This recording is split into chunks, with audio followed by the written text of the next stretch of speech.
So the World Cup is finally here, and I've been hyped about this for years. But the more I started looking into how this thing is actually being run, the tickets, the money, the politics, I realized this isn't just the biggest World Cup ever, it might also be the most controversial one. Let's get into it. 48 countries, 104 matches, 16 cities across the US, Mexico, and Canada. It kicks off June 11th and runs all the way to the final at MetLife Stadium on July 19th. First time 3 countries have ever co-hosted. On paper, it sounds incredible.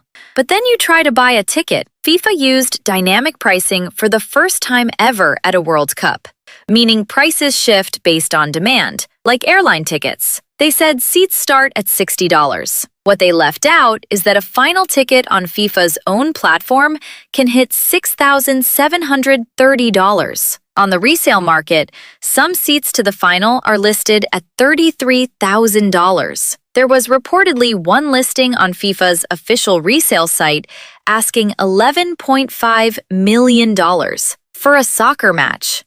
The New York Attorney General has already opened an investigation into FIFA's ticketing, looking at price manipulation, fans misled about their seat locations, and a sales structure critics say was built to inflate prices from day one. And FIFA takes 15% from both the buyer and seller on every resale transaction.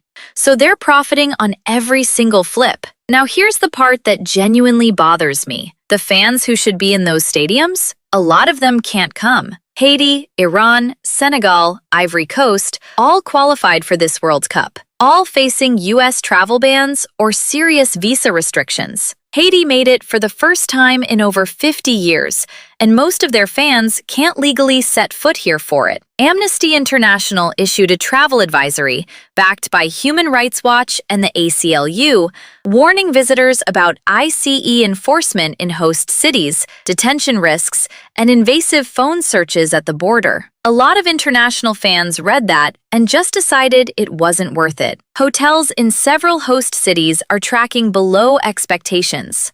Some Airbnb owners near stadiums say they have 0 World Cup bookings. Meanwhile, the cities hosting these games are spending big and getting almost nothing back. The U.S. government put up $625 million just for security across the 11 American host cities. That's before transportation, fan zones, and stadium modifications, all covered by the cities under their FIFA contracts. And every dollar of ticket revenue goes straight to FIFA. Not 1 cent stays locally. Mexico put roughly $12 billion into infrastructure for a projected $3 billion return, a loss by design. And we've seen this before. After the 1994 World Cup, 9 American host cities posted combined losses of up to $9.3 billion. The economic boom that was promised just never came. On the other end of all this, FIFA is projected to bring in somewhere between $11 and $15 billion